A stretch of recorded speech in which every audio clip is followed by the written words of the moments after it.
Some months later, Mazio wife died, and he was left with his son, Nduka.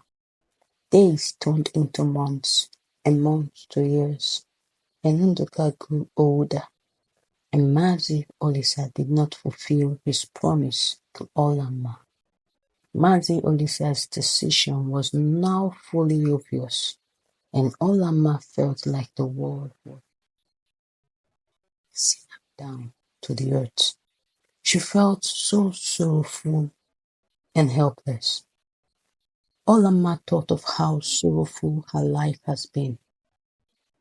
Even though she is a kind person to everyone around her, she blamed her father for forcing her into marriage, her mother for not defending her decision, and herself for not being hard enough to stand in her decision.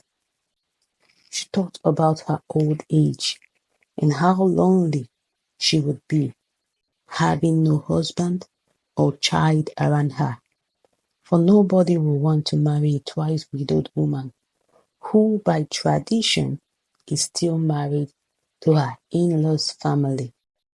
So she went to the village river to drown herself, but was stopped by a second thought that reminded her that murder is a sin and the beginning of eternal damnation.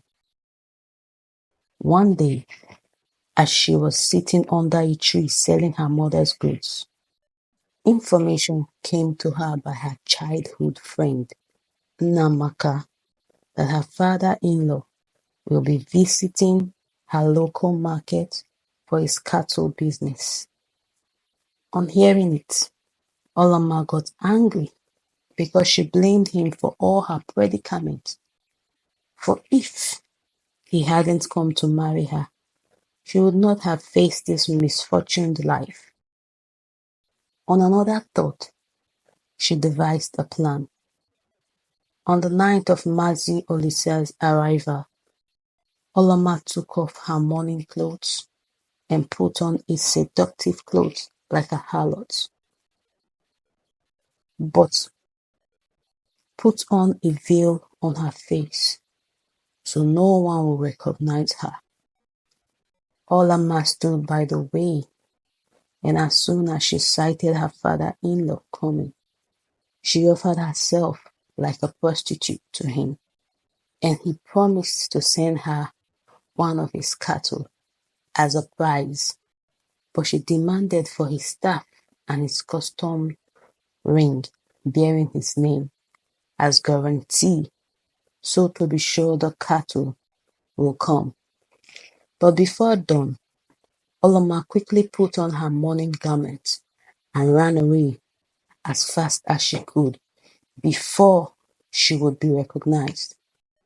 4 months later, Oloma was seen with pregnancy. Her family asked her how it came about, but she refused to tell anyone her secret.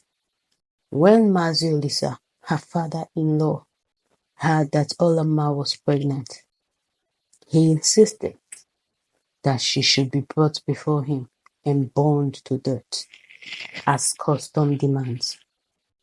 So she was dragged to her father-in-law's house once again, but to be burned alive. When she got there, before the eyes of everyone, she brought forth Maziolisa's staff and customized ring, and said, "It is the owner of these items that got me pregnant." And everyone was surprised. Now, Maziolisa cannot allow his seed in her to be killed.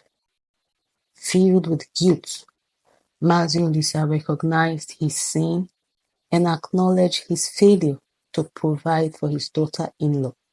And then he said before everyone that Olama is more righteous than he is, inasmuch as he did not give her to his son Unduka for marriage.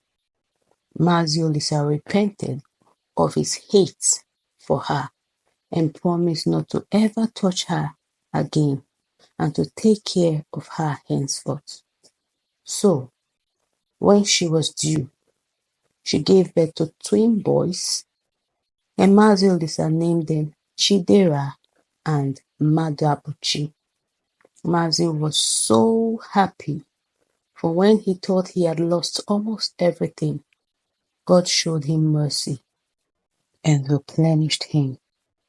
Olanma, once rejected, was now appreciated by Mazi-Olisa, for she had brought joy and new hope into his household. Indeed, she is now seen as a blessing to his household. Her family was now proud of her. She raised her children in the fear of God, and the twins grew and became great men in the town, making their mother Olanma so proud.